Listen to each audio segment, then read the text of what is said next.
안녕하세요, 브라더입니다. 트레이더로서 기본기는 매우 중요합니다. 트레이딩 관련 유튜브를 보면 매매법이나 실전 매매를 하는 컨텐츠는 많은데 비해 트레이더로서 꼭 갖춰야 할 기초와 기본기를 다루는 곳을 찾기는 어렵습니다. 앞으로 우리 브로분들의 기본기를 위해서 베이직 시리즈라는 브랜드로 트레이더로서의 기본기를 다질 수 있는 컨텐츠를 제작해보고자 합니다. 오늘은 베이직 시리즈의 1강 경제활동과 트레이딩에 대해 다뤄보도록 하겠습니다. 먼저 경제활동에 대해서 보면 저희가 경제활동을 하기 위해서는 아래와 같은 세 단계를 거치게 됩니다. 오랜 기간 학생으로서 공부를 하면서 여러 가지에 대해서 배우게 됩니다. 그리고 나서 대학 졸업 후 구직활동을 통해서 취업을 하게 되고요. 직장을 구하고 일을 하면서 우리들은 본격적으로 경제활동에 참여하게 됩니다. 그러기 위해서 수많은 시험을 보게 되고 자격증을 취득하며 스터디, 유학, 인턴 등의 활동을 하게 됩니다. 즉, 경제활동에 참여하기 위해서 수많은 훈련과 역량개발 과정을 거치면서 특정 분야나 영역의 능력을 발전시켜 왔습니다. 그런 능력을 바탕으로 직장에서 일을 하면서 돈을 벌게 됩니다. 이처럼 대부분의 일반적인 경제활동은 능력으로서 돈을 버는 일이라고 정의할 수 있습니다. 브로분들께서는 경제활동에 참여하기 위해서 오랜 기간 훈련 및 역량 개발에 시간을 투자하셨는데요. 초등학교, 중고등학교, 대학교 등 총 16년의 어마어마한 시간을 투자하셨습니다. 16년 동안 훈련하고 역량 개발한 능력을 바탕으로 직장을 구하게 되고 일을 하면서 우리들은 경제활동에 참여하게 됩니다. 반면에 트레이딩은 어떨까요? 초보에서 중수, 고수, 트레이더로 성장해 나가는 과정을 살펴보면 첫 번째로 심리입니다. 심리는 투자에 있어 가장 기본이기도 하고 그만큼 중요합니다. A라는 종목을 샀는데 수익 중입니다. 그런데 다시 본전으로 오면 어떡하지? 라는 생각으로 약수익으로 익절하게 됩니다. 수익을 길게 가져가는 것은 차트를 보는 관점도 필요하지만 홀딩할 때는 홀딩하는 심리적인 부분도 매우 크게 작용합니다. 마찬가지로 B라는 종목을 샀는데 계속 내려갑니다. 머뭇거리면서 손절을 해야 한다고 머리로는 생각을 하는데 손이 따라주지 않습니다. 오히려 추가 매수를 통한 물타기만 하고 있습니다. 그러다 보니 익절은 짧고 손실은 길어지게 됩니다. 두 번째로는 기본기인데요. 굉장히 중요합니다. 자금은 어떻게 관리할 건지, 리스크 관리는 어떻게 할 건지, 매매 원칙은 어떻게 만들 것인지, 진입 타점, 익절 타점, 손절 타점은 어떻게 설정할 것인지, 그리고 그 타점들의 근거는 무엇인지, 현재 주요하게 봐야 할 지표는 무엇인지, 위험이 어디에 도사리고 있는지, 일론빔, 붓다빔처럼 순간적으로 시장이 엄청난 변동성을 보여준다면 어떻게 기민하게 대응할 것인지, 이 모든 것이 다 기본기에 포함되는 내용입니다.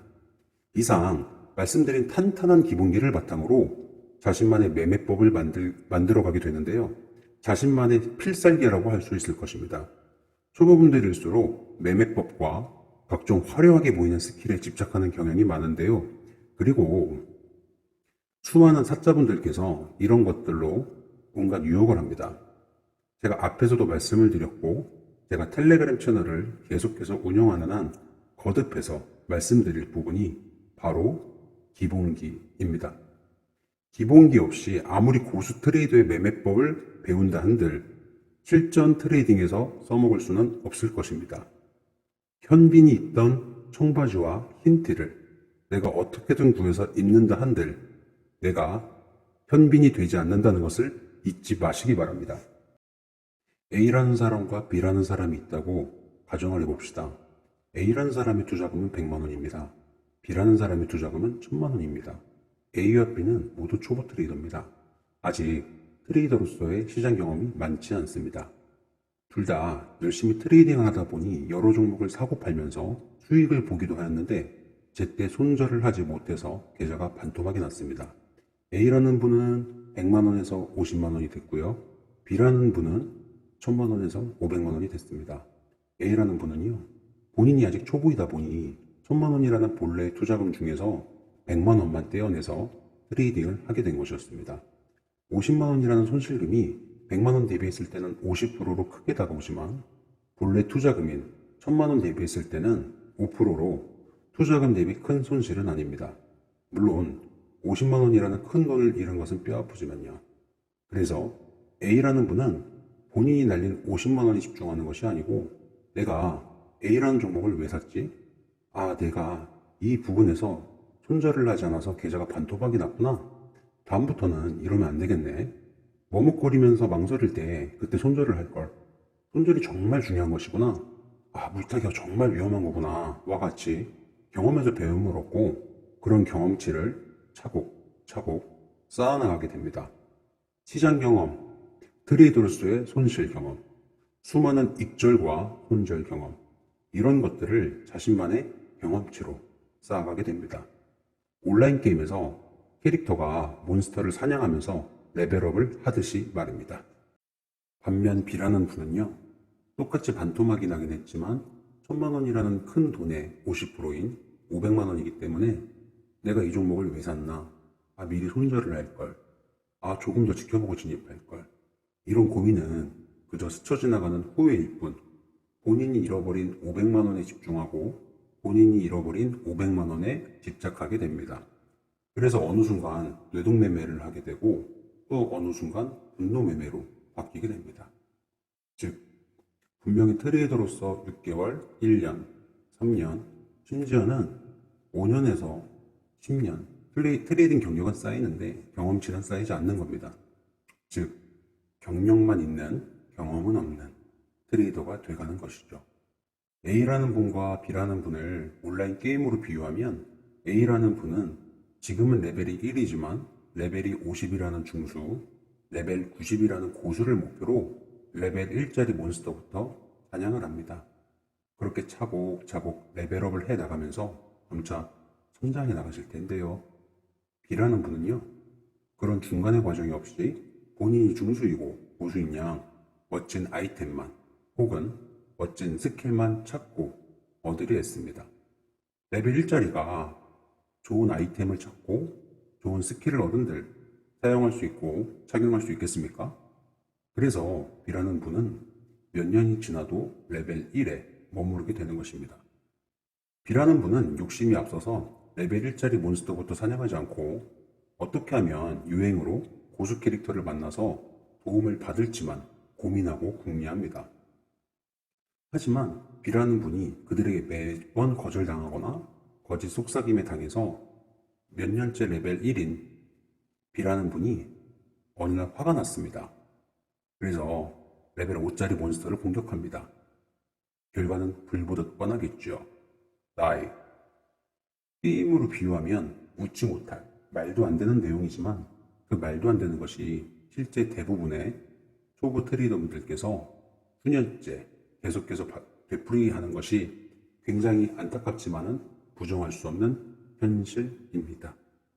거기에 유료 리딩방 및 설거지 세력 등 사기꾼들의 먹잇감으로 무방비 노출되어 있는 것도 사실입니다. 트레이딩이란 많은 훈련과 역량 개발을 바탕으로 실전 트레이딩을 하게 되면서 다양한 시장 경험치를 쌓아가는 과정이라고 저는 생각합니다. 그렇게 차곡차곡 쌓은 경험을 바탕으로 돈을 벌게 됩니다. 그래서 트레이딩은 경험으로서 돈을 버는 일이라고 정의 내릴 수 있는 겁니다. 그래서 트레이딩계에 입문한 트레이더는 절대적인 경험치가 필요합니다. 처음에 저도 그랬고 초보 트레이더분들께서는 투자금을 너무나도 어이없게 잃게 됩니다. 왜냐? 방법을 모르고 리스크 관리, 기본기 이런 것들을 하나도 모른 채로 시장에 입문하기 때문입니다. 나는 초보인데 아직 차트를 1도 못 보는데 수익 중이다? 조심하세요. 지금이 가장 위험한 상태이신 겁니다. 초심자의 행운이 오히려 지옥으로 가는 급행 티켓이 될 수 있음을 명심하시기 바랍니다. 위에서 말씀드린 절대적인 경험치를 쌓아가기 위해서 초보 트레이더는 일단 소액으로 접근해야 하는 것입니다. 절대로 함부로 투자금을 늘려서는 안 되는 것입니다. 코인이 좋은 게 뭡니까? 30만원, 50만원, 100만원으로도 충분히 할 수 있어요. 누가 실력도 없는데 1,000만 원으로 합니까? 누가 실력도 없는데 차트도 못 보는데 5천만 원, 1억으로 합니까? 처음에는 10만 원으로 해보는 겁니다. 그것도 큰 돈입니다. 하루 일당이지 않습니까? 소액으로 깨지면서 무수한 시장 경험치를 쌓아 나가야 합니다. 10만 원에서 반토막이 나면 5만 원입니다. 그러면 반나절 일당 날렸다 하고 훌훌 털어버릴 수 있어요. 치킨 2마리 날렸다 이렇게도 볼 수 있거든요. 그런데 1,000만 원 중에 500만 원 날린 거면 상황이 많이 다릅니다. 그때부터는 일은 500만 원만 생각하게 될 것이고 손실금은 갈수록 커질 것입니다. 여러분들께서 확실히 인지하셔야 합니다. 트레이더란 경험을 쌓아서 그 경험을 밑전 삼아서 트레이딩을 통해 돈을 버는 사람입니다. 이번 기회에 돌아보세요.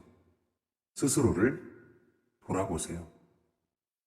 나는 지금까지 트레이더로서 어떤 경험치를 쌓아왔는가? 나는 트레이딩을 해오면서 무엇을 배웠는가? 혹시 계속해서 같은 실수를 반복하고 있는 것은 아닌가? 온라인 게임이라면 수개월째, 수년째 레벨 1에 머무르고 있는 것은 아닌가? 여러분들께서 트레이딩을 하시면서 손실을 보실 수도 있고 수익을 보실 수도 있습니다. 하지만 초보 때는 손실도 수익도 중요하지 않습니다. 그럼 무엇이 중요하냐? 자신만의 매매 원칙과 근거를 만들어 가야 합니다. 그리고 날마다 기본기를 쌓아야만 합니다. 그러기 위해서는 매매 복귀 및 일지를 작성하는 습관을 만들어야 합니다. 매우 중요합니다. 그러면서 내가 어디서 실수했지? 이 부분은 내가 잘했으니까 보완을 시켜 장점으로 극대화시켜야겠구나. 그렇게 차곡차곡 경험치를 쌓아 나가면서 본인의 실력을 성장시켜 나갑니다. 그렇게 본인의 실력이 증진됨에 따라서 자금을 조금씩 증액해 나가는 것입니다. 하지만 대부분의 트레이더들은 공부를 하지 않습니다. 제가 볼 때는 무면허 운전자가 너무 많은 것 같습니다. 어찌어찌 차를 사서 주행을 하는데 면허도 없고 표지판, 신호등도 볼 줄 모릅니다. 빨간, 주황, 노랑불이 의미하는 것이 무엇인지도 모른 채 그냥 자기가 달리고 싶으면 달립니다. 빨리 달리고 싶은 욕구로 고속도로도 아닌데 시내에서 고속주행만 합니다. 사고가 안 난다면 그것이 오히려 기적이겠네요. 운전해서 사고가 나면 나를 비롯한 가족 모두에게 피해가 가는 것처럼 투자로 큰 손실이 나면 당사자인 나뿐만 아니라 가족 모두가 같이 고통을 당한다는 것을 절대로 제발 잊지 마시기 바랍니다. 공부하지 않고 트레이딩을 하는 트레이더의 결말은 언제나 비극이라는 것을 잊지 마시기 바랍니다. 어쨌든 그들은 아무것도 모른 채로 무지성 매매를 합니다. 본인의 감으로는 계속 손실이니 무료든 유료든 출장 픽방에서 종목도 받아봅니다. 대부분의 결과는 좋지 않습니다. 그러다 보니 뇌동매매에 빠지게 되고 그렇게 야금야금 돈을 날리다 보니 트레이딩 할 돈이 남아나질 않게 되고 결국에 절대로 손대지 말아야 할 대출까지 손을 대게 됩니다. 여러분들께서 트레이딩에 입문하게 된 계기를 다시 한번 생각해 보시기 바랍니다. 추가 수입을 통해서 가족들과 더욱더 행복한 시간을 보내기 위해서 은퇴 이후의 삶을 위해서 직장인으로서 추가적인 수입을 위해서 혹은 전업 트레이더로서의 꿈이 있을 겁니다. 그러기 위해서는 트레이딩을 통해서 금액은 적더라도 꾸준히 수익을 내고 출금하는 습관을 만들어 가야 할 텐데요. 여러분들 스스로 생각해 보시기 바랍니다. 최근에 내가 거래소에서 증권 계좌에서 언제 출금을 했지? 주구장창 입금만 하고 있는 것은 아닌 건지 그러면서 우리들이 어렸을 때 오락실에서 봤던 화면이 떠오릅니다. 인서트 코인. 이제 결론인데요. 트레이더는요. 가장 먼저 익혀야 할 것이 돈을 지키는 법을 배우는 것입니다. 그 다음이 돈을 버는 방법을 배우는 겁니다. 앞으로 제가 베이직 시리즈를 통해서 프로분들에게 돈을 지키는 그런 방법에 대해서 하나씩 알려드리고자 하는데요. 처음에는 다소 느리게 느껴지고 답답하게 느껴질 수도 있습니다. 하지만 지키는 방법을 모른 채로 버는 돈은 사상 누각이라는 것을 명심하시기 바랍니다. 느리게 보이더라도 바른 길이 결국 가장 빠른 길임을 잊지 마시기 바랍니다. 위에서 말씀드린 대로 돈을 지키는 과정에 배움이 없이 오로지 돈을 버는 것만 탐하는 것은 11명의 축구선수 모두 골키퍼와 수비수는 서로 안 하겠다고 하고 자기가 공격하고 골을 넣겠다고 다투는 것과 같은 상황이라고 저는 생각합니다. 앞으로 여러분들에게 도움이 되는 양질의 컨텐츠로 찾아뵙도록 하겠습니다. 긴 영상 시청해 주셔서 진심으로 감사드립니다.